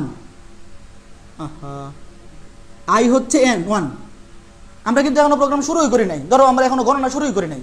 শুরু করার আগে ইন্ডেক্স হচ্ছে 1, এস কত? 0। এখন তুই বলতে পারো যে এস কেন 0, ঘটনা বুঝছো? সকল ধারার ক্ষেত্রে এইভাবে লিখতে হবে, আই এবং এস আগে প্রথমে বলে দিতে হবে। আই মানে হচ্ছে তুমি কাউন্ট করা শুরু করার আগে এটা সবসময় 1 থাকবে, এটা কাউন্ট শুরু করার আগে সবসময় 1 থাকবে। এরপরে আমরা এস, তো কাউন্ট শুরু করি নাই, এখনো যোগ করা শুরু করা নাই, তুমি ধরো এখনো আমরা যোগ করা শুরুই করি নাই, তো শুরু করার আগে যোগফল কত? 0।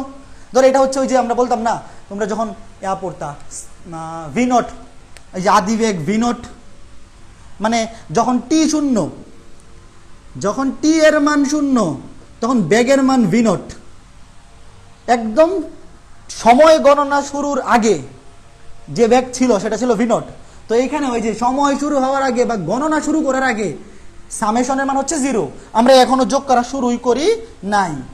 এরপরে কি করব দেখো, এই দুটা কিন্তু সকল প্রোগ্রামের ক্ষেত্রে সেম থাকবে। এরপরে স্টেপ 3, এখানে গিয়ে কি করব, এখন আমরা যে যোগ করি, মনে করো যে 1 + 2 + 3 + 4 + 5 + dot dot dot dot dot dot, আমরা সিম্পলি যে যোগ করি, মনে করো তোমাকে আমি বললাম যে যোগ করো, এগুলো যোগ করো, তুমি কেমনে যোগ করবা? প্রথমে মনে করো যে 1, 1 এর সাথে 2 যোগ করবা। প্রথমে মনে করো যে 0 আছে, 0 তো থাকা যে কথা, না থাকে একই কথা, এটার সাথে এটা যোগ করলা হবে 1, 1 এর সাথে 2 যোগ করলা হবে 3, 3 এর সাথে আরো 3 যোগ করলা হবে 6, 6 এর সাথে আরো 4 যোগ করলা হবে 10, 4 এর সাথে আরো 10 এর সাথে আরো 5 যোগ করলা হবে 15। এইভাবে যোগ করবো না, ঘটনাটা বুঝছো?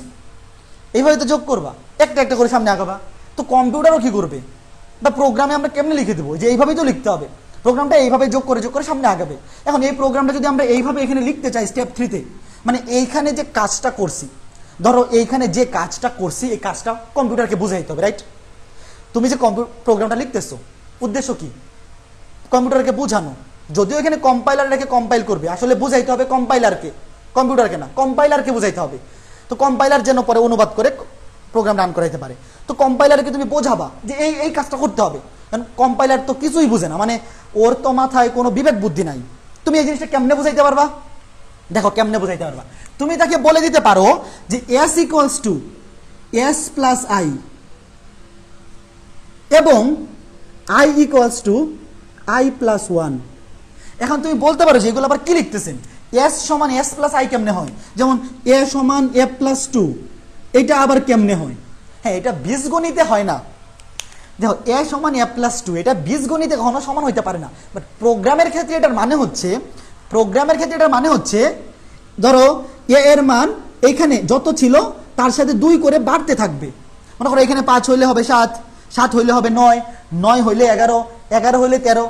এই লাইনটার মানে হচ্ছে a এর মান প্রত্যেকবার 2 করে বাড়তে থাকবে। একইভাবে এখানে s = s + i, এটার মানে হচ্ছে s এর সাথে প্রত্যেকবার i এর মান যোগ হবে, s এর সাথে প্রত্যেকবার i এর মান যোগ হবে এবং i এর মান এক এক করে বাড়তে থাকবে। তুমি আগে এটা দেখো, আগে দেখো i + 1, i = i + 1, এটা দেখো i এর মান এক এক করে বাড়তে থাকবে, সেই আইটা s এর সাথে যোগ হতে থাকবে। মনে করো i এর মান প্রথমে ছিল 1, i এর মান প্রথমে ছিল 1, এই যে 1, এই 1 যোগ হয়ে গেছে, এটা শূন্য তো লেখার দরকার নেই। i এর মান প্রথমে ছিল 1, পরে i এর মান 1 বেড়ে গেল। ধরো যে i এর মান প্রথমে ছিল 1, পরে আরো 1 বেড়ে গেল, কত হয়ে গেল? 2। সেই 2 গিয়ে এখানে যোগ হবে, এই যে প্রথমে ছিল s, মনে করে যে 1, শূন্যর সাথে 1 তো যোগ হবে, শূন্যর সাথে 1 যোগ হয়ে কত হয়ে গেছে? 1। সেই 1 এর সাথে এই যে 2 যোগ হবে 3। এখানে i এর মান 1 করে বাড়বে, সেটা s এর সাথে গিয়ে যোগ হবে। এই যে দেখো এখানে 1 আর 2 যোগ হয়ে 3 হয়েছে না? 3 হয়েছে। তো এখন i এর মান হয়ে যাবে 2 থেকে 3। মনে করো এটা হয়ে গেছে s, এই যে s হয়ে গেছে 3। এখন i এর মান হয়ে যাবে 1 থেকে 2। হ্যাঁ, কই ছিল 3? এই যে এটা 3 ছিল, এটা ভুল লিখে বলছে, এখানে 3 ছিল, হ্যাঁ 3। এইটা গিয়ে এখানে যোগ হবে, এখানে যোগ হবে। এই যে s এর মান আসছে 3, তখন i এর মান হয়ে যাবে আরো 1 বেড়ে যাবে, হয়ে যাবে 3। 3 3 6, 6 হয়ে গেছে। তখন i এর মান আরো 1 বেড়ে যাবে 4, 6 4 10। তারপরে i এর মান আরো 1 বেড়ে যাবে 5, 10 5 15। ঘটনা বুঝে জানি না বুঝাইতে পারতেছি কিনা, একটু ওয়েট করে আবার বলে বুঝাই দিব, এইগুলা একটু বোঝার চেষ্টা করো, আবার বুঝাই দিব। যারা বুঝতেছো না একটু ওয়েট করো। 1 plus 2 plus 3 plus 4 plus 5 plus dot dot dot dot dot. মনে করো আই এর মান প্রথমে আছে 1, এস এর মান 0। এই যে দেখো আই এর মান তো 1 আমরা বলেই দিছি, আই এর মান 1, এস এর মান 0, তাহলে এই যে 1 0 মিলে 1 আছে। তারপরে আই এর মান 1 বেড়ে যাবে, মানে আই এর মান 1 এর সাথে 1 বেড়ে গিয়ে হয়ে যাবে 2, আর 1 এর সাথে 2 যোগ হয়ে যাবে 3। তারপরে আই এর মান আরো 1 বেড়ে যাবে, মানে আই এর মান হয়ে যাবে 3, 3 এ 3 এ 6। আই এর মান আরো 1 বেড়ে যাবে, সেটা গিয়ে আবার যোগ হবে, 6 এর সাথে 4 যোগ হবে 10। আই এর মান আরো 1 বেড়ে যাবে, হয়ে যাবে 5, 4 থেকে 5। এই যে আই এর মান 1 1 করে বাড়তেছে, আই এর মান 1 1 করে বাড়তেছে, 10 এর সাথে 5 যোগ হয়ে 15। বলো তো বুঝছো কিনা এই জিনিসটা? এই জিনিসটা বুঝছো কিনা বলো? এই জিনিসটা বুঝতে পারছো কিনা বলো? জানি না কতটুকু বুঝাইতে পারছি, জানি না কতটুকু বুঝাইতে পারছি, একটু কমেন্ট পড়বো এখন। আই এর মান 1 1 করে বাড়তে থাকবে, সেইটা গিয়ে এস এর সাথে যোগ হইতে থাকবে। আই এর মান 1 1 করে বাড়তে থাকবে, সেইটা গিয়ে এস এর সাথে যোগ হইতে থাকবে। আই এর মান 1 1 করে বাড়তে থাকবে, সেটা গিয়ে এস এর সাথে যোগ হইতে থাকবে। এই দেখি কে বুঝছো কিনা, বুঝছো কিনা, বুঝছো কিনা? বুঝেছি। না বুঝলে এটা একটু মনে রাখো, মানে এই যে S equals to S plus I, এইগুলো তো আমরা বীজগণিত কখনো এইভাবে লিখি না। বীজগণিত থেকে আমরা কখনো লিখি 5 ইকুয়ালস টু 5 প্লাস 2 না। বাট এটা মনে রাখবা, এস মানে এস এর সাথে আই সবসময় যোগ হবে। এস মানে যে সামেশন, সামেশন হবে আগের সামেশনের সাথে আই যোগ, আর আই সবসময় 1 1 করে বাড়বে। এই যে আই সবসময় 1 1 করে বাড়বে, আই সবসময় 1 1 করে বাড়বে। রাইট। কয়টা বাজে? 8:20। হ্যাঁ, 8:30টার মধ্যে এটা বোঝানো শেষ করব, 8:30-এর মধ্যে শেষ করব, কারণ 9টায় তো ইন্টিগ্রেশন পরীক্ষা আছে আমার, আবার ওই যে পোস্ট করতে হবে গ্রুপে। বাট আগামী ক্লাসে ভালো মতো লুপ ফ্লোচার্ট একদম খপাখপ করে দিব, লুপ ফ্লোচার্ট একদম খাপে খাপ বুঝিয়ে দিব, কোনো টেনশন নাই। আগে জিনিসটা বেসিকটা বোঝো। এই যে এটা গেল, এখন স্টেপ 4। স্টেপ 4, স্টেপ 4-এ কি লিখতে হবে? এখন ঘটনা বুঝছো, এইভাবে যে যোগ করে চলতে থাকবে প্রোগ্রামে। তুমি যখন এই যে এটা স্টেপ বাই স্টেপ বলে দিবা, সে কিন্তু যোগ করে যাইতে থাকবে, যাইতে থাকবে। এই যে প্রোগ্রামটা কিন্তু কম্পিউটার এইভাবে যোগ করতে করতে 1 যোগ 2 3 4 5 যোগ করতে থাকবে, করতে থাকবে, করতে থাকবে। এখন কতক্ষণ পর্যন্ত যোগ করবে? যতক্ষণ পর্যন্ত 100 না পৌঁছাবে। এই যে যখন আই, এই যে ইনিশিয়ালটা যে আই, আই দেখো আই, আই এর মান যখন 100 হয়ে যাবে, এরপর এটাকে থামাইতে হবে না?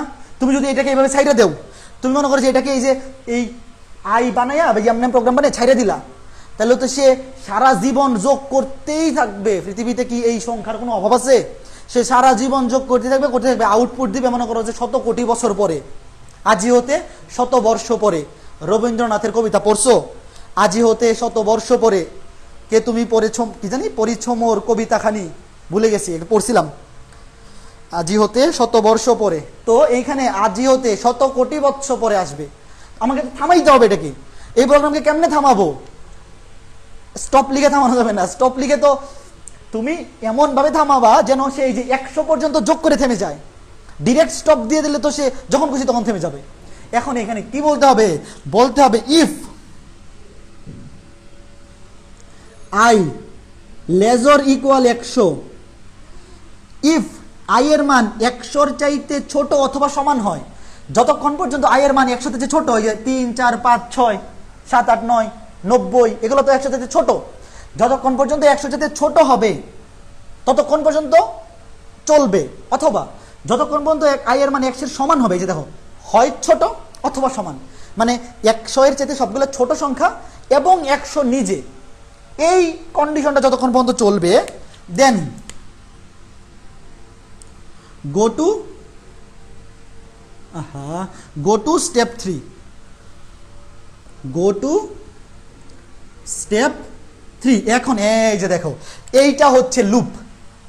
ফ্লোচার্টে দেখবো এই লুপ জিনিসটা, ফ্লোচার্টে দেখবো। আচ্ছা, এটা আমি নিচে লিখি, নাইলে আমি এই যে এখানে ফ্লোচার্ট আঁকাবো, এখানে ফ্লোচার্টটা আঁকাবো, এটা বাম পাশে লিখি, বাম পাশে লিখি। তোমরা তোমাদের খাতায় জেনে খুশি লিখো, আমি ডান পাশে ফ্লোচার্টটা আঁকাবো। তো স্টেপ 4, যদি আই এর মান ইফ, আচ্ছা ইফ লিখতে হবে এখানে, ইফ আই এর মান, তুমি বাংলায়ও কিন্তু লিখতে পারো, যদি তুমি লিখবা যদি আই এর মান 100 এর চেয়ে ছোট বা সমান হয়, দেন তোমরা এই যে সোজা লিখবা, তোমরা এক লাইনে লিখবা, আমি নিচে লিখতেছি, দেন গো টু স্টেপ 3। এই যে এটা লুপ, আমি তাকে বলে দিলাম যতক্ষণ পর্যন্ত আই এর মান 100 চেয়ে ছোট অথবা 100 এর সমান হবে ততক্ষণ পর্যন্ত স্টেপ 3 ফলো করো। এই স্টেপ 3 এর যোগটা ততক্ষণ পর্যন্ত তুমি করতেই থাকো যতক্ষণ পর্যন্ত আই এর মান 100 চেয়ে ছোট অথবা সমান। যখন 100 চেয়ে ছোট বা সমান হবে না, বড় হয়ে যাবে, তখন স্টপ। তখন কি স্টপ। তাইলে আমাদের কাজ শেষ। এখন step 5, step 5 print S. Print S মানে কি? আউটপুট দেখাও। এস মানে তো সামেশন, আউটপুট। যোগফল দেখাও, যোগফল শো করো। Step 6 stop. এইটা যারা বুঝে গেছো তারা ফ্লোচার্টও পারবা, প্রোগ্রামিংও পারবা। কারণ অ্যালগরিদম তুমি লিখতে পারলে, ফ্লোচার্ট তো সেম জিনিস, খালি ধারা বিবরণীটা চিত্রের সাহায্যে প্রকাশ। আর ফ্লোচার্ট বুঝে গেলে প্রোগ্রাম কোনো বিষয় না। কত সোজা জিনিস, দেখো কত সোজা। এখন এই ধারাটা বলতে পারো, ধারাটা তো সোজা, কঠিন ধারা যদি আসে, আরে তুমি যদি সোজা ধারা যোগ করতে পারো, 1000 গুণ কঠিন ধারাও তুমি যোগ করতে পারবা। তুমি যদি নিচতলা থেকে একতলায় উঠতে পারো সিঁড়ি দিয়া, তাহলে তুমি 50 তলায়ও উঠতে পারবা। হয়তো কষ্ট হবে একটু বেশি, বাট এমন কিছু কিন্তু নাই যেটা তুমি পারবা না। তুমি 50 তলায় উঠতে পারবা, পরিশ্রম বেশি করতে হবে। কিন্তু এমন কিছু পাবা না যে তুমি উঠতে পারতেছো না, প্রথমে উঠতে পারছো, এখন তোমার উঠার জিনিস তুমি ভুলে গেছো। এরকম হবে না যে 40তম তালা থেকে 41তম তালায় উঠতে গিয়া কিভাবে সিঁড়ি দিয়ে উঠতে, এই জিনিস তুমি ভুলে গেছো। এটা তুমি ভুলবা না, কিন্তু পরিশ্রম করতে হবে।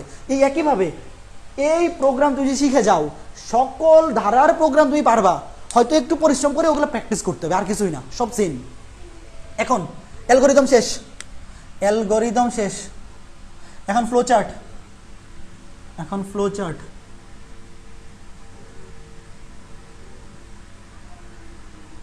দেখো ফ্লোচার্ট কি করব?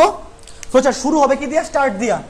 আচ্ছা এইখানে আবার এটা গোল দিয়ে রাখছি, পরে আবার ভাববা যে এইটাও, অনেকে ভাববে যে পরীক্ষায় বোধহয় গোল দিতে হবে। ফ্লোচার্ট মানে এই যে এমনি লিখলাম ফ্লোচার্ট। প্রথমে স্টার্ট,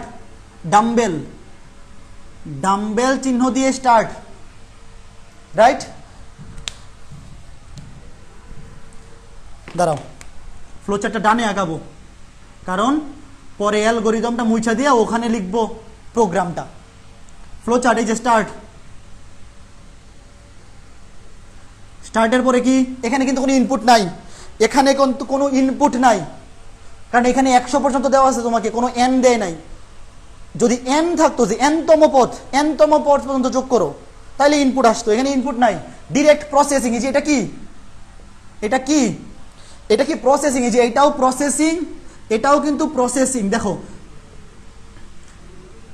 তোমাদেরকে তৃতীয় নয়তো চতুর্থ ক্লাসে পড়াইছিলাম প্রসেসিং এর চিহ্ন কি? ইনপুটের চিহ্ন ছিল সামান্তরিক, প্রসেসিং এর চিহ্ন ছিল আয়তক্ষেত্র, রেক্টেঙ্গেল। প্রসেসিং এর চিহ্ন ছিল আয়তক্ষেত্র, মনে আছে? প্রসেসিং এর চিহ্ন ছিল আয়তক্ষেত্র। I equals to 1, S equals to 0, I equals to 1, S equals to 0, I equals to 1, S equals to 0।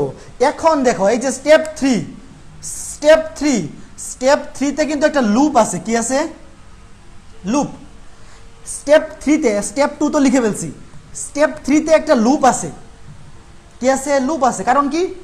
Step 4 এ বলা আছে আয়ের মান যতক্ষণ পর্যন্ত 100 এর ছোট থাকবে বা সমান হবে ততক্ষণ পর্যন্ত স্টেপ 3 তে খালি ঘুরতেই থাকো। তো যেখানে বা যেই স্টেপে একটা লুপ থাকবে, এই যে লুপটা কিন্তু 3 নাম্বার স্টেপের লুপ, যদিও এখানে লিখছে 4 নাম্বার স্টেপে, বাট কাজটা কিন্তু হবে 3 নাম্বার স্টেপে। সেই স্টেপের আগে একটা কানেক্টর দিবা, কানেক্টর কি? যে দুইটা সংকেতকে কানেক্ট করে, দুইটা স্টেটমেন্টকে কানেক্ট করে বা দুইটা স্টেপকে কানেক্ট করে। কানেক্টরের চিহ্ন ছিল গোলাকার, অবশ্যই মনে থাকার কথা। কানেক্টর দিয়ে তারপরে স্টেপটা লিখবা, যে রেক্টেঙ্গেল কেন? কারণ প্রসেসিং, এই যে প্রসেসিংটা রেক্টেঙ্গেল, আবার বলতেছি, যেই স্টেপে লুপ থাকবে, এই যে 3 নাম্বার স্টেপে লুপ, সেই লুপের আগে তুমি একটা কানেক্টর দিবা, যে দুইটা স্টেপকে বা দুইটা স্টেটমেন্টকে কানেক্ট করবে। কানেক্টর দেওয়ার পরে এখানে কন্ডিশন দিবা, মানে এই যে এই স্টেপটা লেখার পরে কন্ডিশন, এই যে কন্ডিশনটা কি? কন্ডিশনটা হচ্ছে if I less or equal 100, if I less or equal 100। এখানে দেখো এইভাবে লিখলে হবে।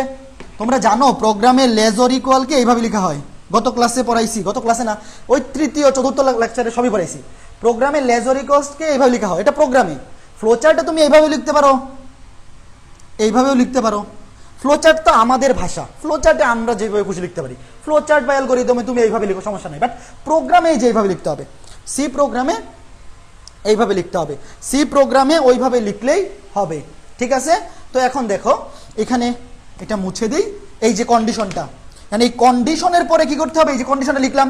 এখন প্রশ্নে বলা আছে, প্রশ্নে না, অ্যালগরিদম আমরা বলছি যে যতক্ষণ পর্যন্ত এই কন্ডিশনটা মেনে চলবে ততক্ষণ পর্যন্ত গো টু স্টেপ 3, এই যে দেখো then go to step 3, then go to step 3, এই যে then go to step 3, go to step 3, এই যে দেখো দেন গো টু স্টেপ 3। এখন ফ্লোচার্টে কখনো ডিরেক্ট এখান থেকে এখানে দিতে পারবা না। এখানে তো তুমি ডিরেক্ট লিখে ফেলছো গো টু স্টেপ 3, বাট তুমি এইখানে কখনো এখান থেকে ডিরেক্ট এইখানে, যে এখানে দিতে পারবা না। ধরো তুমি এখান থেকে এইখানে দিয়ে দিলে, এখানে ডিরেক্ট তুমি বলতে পারো এখানে কানেক্টরের দরকার কি? এইভাবে ডিরেক্ট ডাবল ঘুরতে পারবা না। তুমি যখন একটা স্টেটমেন্ট থেকে আরেকটা স্টেটমেন্ট এইভাবে লুপ চালাইতে যাবা, একটা কানেক্টর লাগবে। ওই যে বিয়ে শাদিতে ঘটক থাকে না, বিয়ে শাদিতে কি থাকে? ঘটক থাকে। যদিও এখন আর কারো ঘটক লাগে না, নিজেরাই ঘটক টু দি পাওয়ার ইনফিনিটি, নিজেরাই 2-3 জন খুঁজে বাইর করে ফেলে ঘটক কি করবে। বাট এখানে ঘটক লাগবে। এরা মনে করো যে এখনো পুরান আমলে আছে, কি লাগবে? ঘটক লাগবে। এই যে ঘটক, এই দুটাকে কানেক্ট করার জন্য ঘটক লাগবে। ঘটক হচ্ছে এই কানেক্টর, এই যে এটা হচ্ছে ঘটক, এটার নাম কি? কানেক্টর। ঘটক হবে কানেক্টর, সে এই দুইটার সাথে কানেক্ট করবে। এই যে তুমি এইখানে আবার তীর চিহ্ন দিও না, এখানে তীর চিহ্ন থাকবে না, আমি এখানে বুঝাই। এই কানেক্টরটা হচ্ছে ঘটক। এই কন্ডিশনটা যতক্ষণ মতো মেনে চলবে ততক্ষণ মধ্যে এই যে লুপ ঘুরতে থাকবে। মনে করো যে এইদিকে, এই যে লুপটা আসতেছিল, যে এইদিকে আসতেছিল, এইদিকে ঢুকতেছে, এই যে দেখো এইদিকে আসতেছিল, এদিকে ঘুরতেছে, এই যে দিকে ঘুরতেছে। আবার বলে যে এইদিকে আসছে, এদিকে ঘুরতেছে, এই যে ঘুরতেছে, এইখান থেকে আইসা ঘুরতে থাকবে যতক্ষণ পর্যন্ত আই এর মান 100 এর সমান না হবে ততক্ষণ পর্যন্ত এটা ঘুরতে থাকবে, মানে লুপের মতো ঘুরতেই থাকবে। তো ঘোরাঘুরি কখন শেষ হবে? যখন আই এর মান 100 সমান হয়ে যাবে। আই এর মান যখন 100 সমান হয়ে যাবে, এখানে তুমি দিবা ইয়েস, এখানে দিবা নো। ইয়েস ও নো কেন? কারণ পড়াইছি সকল কন্ডিশনে তুমি নো এইখানেও দিতে পারো, এইখানেও দিতে পারো, কোনো সমস্যা নাই। তুমি এইদিকে দেও, কোনো বিষয় না, বাট নিচে সোজা দেও, তাহলে সুন্দর দেখা যাবে। প্রত্যেকটা কন্ডিশনে দুইটা অ্যান্সার থাকে, একটা ইয়েস, একটা নো। ইয়েস নো, এটা যদি ইয়েস হয় মানে এই যে এই কন্ডিশনটা যদি সত্য হয়, যতক্ষণ পর্যন্ত এই কন্ডিশনটা সত্য হবে, মানে আই এর মান 100 চেয়ে ছোট হবে অথবা সমান হবে, ততক্ষণ পর্যন্ত এই লুপ চলতে থাকবে। যখন এটা মিথ্যা হয়ে যাবে, নো, যখন আই এর মান 100 চাইতে বড় হয়ে যাবে তখন কি হয়ে যাবে? এটা স্টপ হয়ে যাবে। তখন আমাদের আউটপুট দেখাই দিবে প্রিন্টেস, এই যে আউটপুট, এই যে প্রিন্টেস। আর লাস্টে স্টপ মানে ডাম্বেল। বলো বুঝছো কিনা? যারা এটা বুঝছো তাদের প্রোগ্রামিং 80% শেষ। যারা এটা বুঝছো, আমার লাইভ কি চলতেছে নাকি ডিসকানেক্ট হয়ে গেছে? এখানে তো পাচ্ছি না। হ্যাঁ আছে, রাইট আছে। বলো বুঝছো কিনা? যারা বলো বুঝছো কিনা? দাদা স্টেপ 4টা আবার, হ্যাঁ দেখো স্টেপ 4টা আবার বুঝাচ্ছি। স্টেপ 4টা আবার, যারা এখানে ছিল প্রিন্টেস, দেখো এই যে আমি এখানে লিখে দিছি এস এর সাথে আই যোগ হইতে থাকবে এবং আই এর মান এক এক করে বাড়তে থাকবে। এস এর সাথে আই যোগ হইতে থাকবে এবং আই এর মান এক এক করে বাড়তে থাকবে। তো এই যে যোগ করতে থাকবা, যোগটা তো থামতে হবে 100-তে। তুমি যখন এই যে আই এর মান 100 হয়ে যাবে, এই যে আই এর মান যখন 1 থেকে শুরু করে 100 হয়ে যাবে, তখন তো যোগফলটাকে থামাইতে হবে। নাহলে তো 101, 102, 103 ওগুলারও প্রোগ্রাম যোগ করতে থাকবে। তো এটা যেন সে না করে, এখানে কন্ডিশন দুটো, ইফ আই এর মান 100-এর চেয়ে ছোট অথবা সমান, মানে যতক্ষণ পর্যন্ত আই এর মান 100-এর চেয়ে ছোট থাকবে অথবা সমান হবে। 98, 99 এগুলো তো ছোট, তো 97 যোগ করবে, 98 যোগ করবে, 99 যোগ করবে, যখন 100 হয়ে যাবে 100টাকেও যোগ করবে, বাট 100-র পরে আর সে যোগ করবে না। Then go to step 3, go to step 3, মানে এই স্টেপ 3 এর কমান্ডটা, এই স্টেপ 3 এর কমান্ডটা বা এই স্টেপ 3 এর ঘটনাটা তুমি ততক্ষণ পর্যন্ত ফলো করো যতক্ষণ পর্যন্ত আই এর মান 100-এর চেয়ে ছোট অথবা সমান। যখন এটার চেয়ে বড় হয়ে যাবে তখন আর যোগ করো না। আশা করি বুঝতে পারছো। এখন সবাই কমেন্ট করি, এখন কমেন্ট করি, তাদের কমেন্ট করো। এই হ্যাঁ 8:34 বেজে গেছে, প্রোগ্রাম কখন পড়াবো? 8:34 বেজে গেছে, প্রোগ্রামটা দেখাবো কেমনে? প্রোগ্রাম কখন? আচ্ছা প্রোগ্রাম আগামী ক্লাসে। এই আজকে তোমরা লুপ, এটা হচ্ছে লুপ ফ্লো চার্ট, এই যে এটাকে বলে লুপ ফ্লো চার্টের অ্যালগরিদম শিখাইলাম, ফ্লো চার্ট শিখাইলাম। আগামী ক্লাসে লুপের উপর 1.5 ঘন্টা থেকে 2 ঘন্টার একটা ক্লাস নিয়ে নিব। আচ্ছা 2 ঘন্টা ক্লাস পাওয়া যাবে না হয়তো, কারণ পরে তো পেইড ব্যাচে ক্লাস থাকে, higher math second paper paid ব্যাচে ক্লাস আছে। আচ্ছা আমি দেখি যদি এক ক্লাসে না হয় 2 ক্লাস নিব, আজকে তো 7 নম্বর ক্লাস, যদি আরো 2টা ক্লাস লাগে পড়াইতে আরো 2টা ক্লাস নিব, 1.5 ঘন্টার বা 1 ঘন্টার 2টা ক্লাস নিব, সমস্যা নেই। তো তোমরা আজকে অ্যালগরিদমটা আর ফ্লোচার্টটা শিখে রাখো, আগামীকালকে এসে সুন্দর মতো আমরা প্রোগ্রাম করে ফেলবো। আগামী ক্লাসে, কালকে তো নাই, হ্যাঁ আছে, হ্যাঁ আগামীকালকে কিন্তু আইসিটি ক্লাস আছে, আগামীকাল সন্ধ্যা 7:10 আইসিটি লেকচার 8, আগামীকালকেই ফ্লোচার্ট পড়বো, প্রোগ্রাম পড়বো, লুপ প্রোগ্রাম। আরও একটা ক্লাস রাখবো যাতে ভালো মতো বুঝাইতে পারি।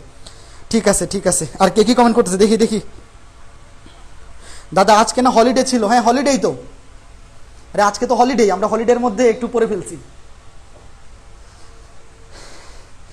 কয়টা বাজে? 8:35। আচ্ছা আরও 5 মিনিট কমেন্ট পড়ি, তোমাদের কমেন্ট পড়তে ভালোই লাগে, ভালোই কমেন্ট করো সবাই, বলো যে বুঝছো, ভালোই লাগে পড়াইতে। ফ্লো চার্টে কানেক্টরটা আবার বোঝান। কানেক্টর হচ্ছে দেখো এই যে যতক্ষণ পর্যন্ত আই এর মান 100 চেয়ে ছোট অথবা সমান ততক্ষণ পর্যন্ত স্টেপ 3 রিপিট হবে, ততক্ষণ পর্যন্ত স্টেপ 3 কি রিপিট হবে। তো এই যে কন্ডিশনটা, এই যে কন্ডিশনাল ফ্লো চার্টে এই যে কন্ডিশনটা, এই কন্ডিশনটা যতক্ষণ পর্যন্ত সত্য হবে ততক্ষণ পর্যন্ত এই স্টেপ 3 রিপিট হবে। তো স্টেপ 3 রিপিট হওয়ার জন্য তুমি ডিরেক্ট এখান থেকে এখানে কানেকশন দিতে পারবা না, তুমি ডিরেক্ট এখান থেকে এখানে কানেকশন দিতে পারবা না, এইভাবে কানেকশন ফ্লো চার্টে দেওয়া যায় না। কানেকশন দেওয়ার জন্য একটা কানেক্টর লাগে। কানেক্টর মানে কি? 2টা স্টেটমেন্টকে কানেক্ট করবে। এগুলো 3য় লেকচারে অথবা 4র্থ লেকচারে ডিটেলস পড়াই আসছি, তুমি কি আগে ক্লাসগুলো দেখছো কিনা জানি না। একটা কানেক্টর লাগে, কানেক্টরের চিহ্ন হচ্ছে এরকম গোল। এই যে এখান থেকে আগে কমান্ডটা কানেক্টরে যাবে, কানেক্টর থেকে পরে আবার স্টেপ 3-তে আসবে। ঘটকের মতো, বিয়ের ঘটকের মতো, সে ছেলের বাড়ির খবর মেয়ের বাড়িতে নিয়ে যায়, মেয়ের বাড়ির খবর ছেলের বাড়িতে নিয়ে আসে। এই যে এখান থেকে এইখানে খবর আসলো কানেক্টরের কাছে, কানেক্টর পাঠালো এইখানে, সে আবার পাঠাবে এইখানে, এখান থেকে আবার এইভাবে চলতে থাকবে, ঘুরতে থাকবে যতক্ষণ পর্যন্ত এই যে আই এর মান 100 থেকে ছোট হবে, মানে এটা ইয়েস হবে বা সত্য হবে, ততক্ষণ পর্যন্ত এই লুপ চলতে থাকবে, মানে যোগ করতে থাকবে। যখন নো হয়ে যাবে, নো মানে কি?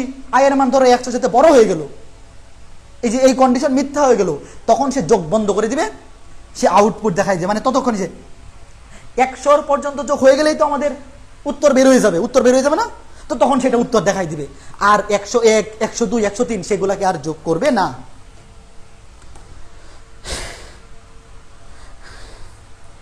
বুঝতে পারছো কি? ঠিক আছে, গুড, ভেরি গুড। আচ্ছা ঠিক আছে, আগামীকালকে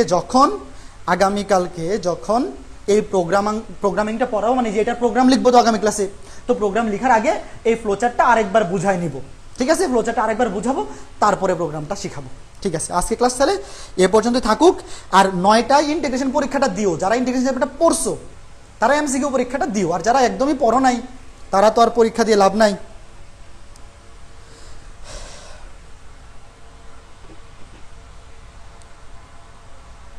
দাদা আউটপুট আছে কিন্তু ইনপুট নাই কেন? আরে আউটপুট তো থাকবেই, একটা প্রোগ্রামে যদি আউটপুট না থাকে তাহলে তোমার প্রোগ্রাম লিখে লাভ কি? আউটপুট হচ্ছে যে উত্তরটা, 100টা, এই যে 1 থেকে 100 পর্যন্ত সবগুলো সংখ্যার যোগফলই হচ্ছে আউটপুট। আর এখানে ইনপুট দিতে হবে না কেন? কারণ 1 থেকে 100 পর্যন্ত তুমি তো এই যে এখানে বলেই দিছো, এখানে কন্ডিশনেই বলে দিছো, তোমার তো এখানে ইনপুট দেওয়ার কিছু নাই। যদি এখানে এরকম থাকতো যে n আগামী ক্লাসে দেখাবো, আগামী ক্লাসে এরকম প্রোগ্রামিং পড়াবো, dot dot dot dot dot plus N. তোমাকে যদি বলতো এনতম সংখ্যা, এনতম পর্যন্ত যোগ করো, মানে এখানে এন এর মান উল্লেখ করা নাই, তখন তুমি এখানে লিখতে ইনপুট এন, তখন তুমি লিখতে ইনপুট এন। বাট এখানে তো তোমার ইনপুট দেওয়াই আছে 100 পর্যন্ত, এই যে এখানে বলাই আছে, স্পেসিফিকলি বলাই আছে, আলাদা করে 100 তো লেখার দরকার নাই। বুঝছো ঘটনা? বুঝছো কি ঘটনা? এখানে ইনপুট তুমি কি দিবা? তুমি কি 100 ইনপুট দিবা? এটা কি 100 ইনপুট দিলে হবে? এক থেকে তুমি ইনপুট কি ইনপুট দিলে হবে 1 থেকে 100 পর্যন্ত পুরা ধারাটা লিখতে হবে? ওটা সম্ভব? দরকার আছে? কোনো দরকার নাই তো। পুরা জিনিসটাই আমি এখানে ব্যাখ্যা করে ফেলছি না, প্রোগ্রামে বুঝাই ফেলছি। তোমার মেন কথা হচ্ছে প্রোগ্রামে কম্পাইলারকে বুঝাইতে হবে, কম্পাইলার বোঝার জন্য এই জিনিসটা এনাফ। তাহলে আমি আর এখানে ইনপুট দেওয়ার দরকার কি? ঠিক আছে, মোটিভেশন হবে না? হ্যাঁ মোটিভেশন হবে। মোটিভেশন হবে বলছিলাম 10,000 মেম্বার হইলে। তোমরা তো শেয়ার দিলা না, কিছু দিলা না। বলছিলাম যে গ্রুপে 10,000 মেম্বার হইলে পরে মোটিভেশন আসবে। তো গ্রুপে 10,000 মেম্বার হবে কেমনে? তোমরা কেউ শেয়ার দেও না, কমেন্ট করো না, মেনশন করো না, ফ্রেন্ডদেরকে ইনভাইটও দেও না। তোমরা সব বড় লোক মানুষ, ইনভাইট দিলে তোমাদের ওয়েট কমে যায়। ওয়েট মানে কি? তোমাদের ওজন কমে যায়। তোমরা কেউ ইনভাইট দাও না, গ্রুপে মানুষ হয় না, মোটিভেশনও আসবে না। নো মোটিভেশন, কোনো মোটিভেশন নাই, আরো ডিমোটিভেটিং করতে হবে। দাঁড়াও, শোনো, মোটিভেশনাল স্পিকার তো ফেসবুকে অনেক আছে, তো আমার একটা কাজ শিখতে হবে, তাইলে আমি অনেক মার্কেট পাবো। ভিন্ন কিছু করতে হবে, আমি ডিমোটিভেট করার কৌশল কিছু শিখে আসবো। দাঁড়াও, এই আগামী কয়েকদিনের মধ্যে আমি এই টেকনিক শিখবো কিভাবে মানুষকে ডিমোটিভেট করা যায়। তারপরে ক্লাসে আইসা যারা এই মেনশন দিবে না, শেয়ার দিবে না, ইনভাইট দিবে না, তাদেরকে আইসা ডিমোটিভেট করবো। দাঁড়াও, এটা শিখতে হবে। আর মোটিভেশন 10,000 মেম্বার হইলে পরে, গ্রুপে 10,000 মেম্বার হইলে পরে মোটিভেশন, এর আগে কোনো মোটিভেশন নাই।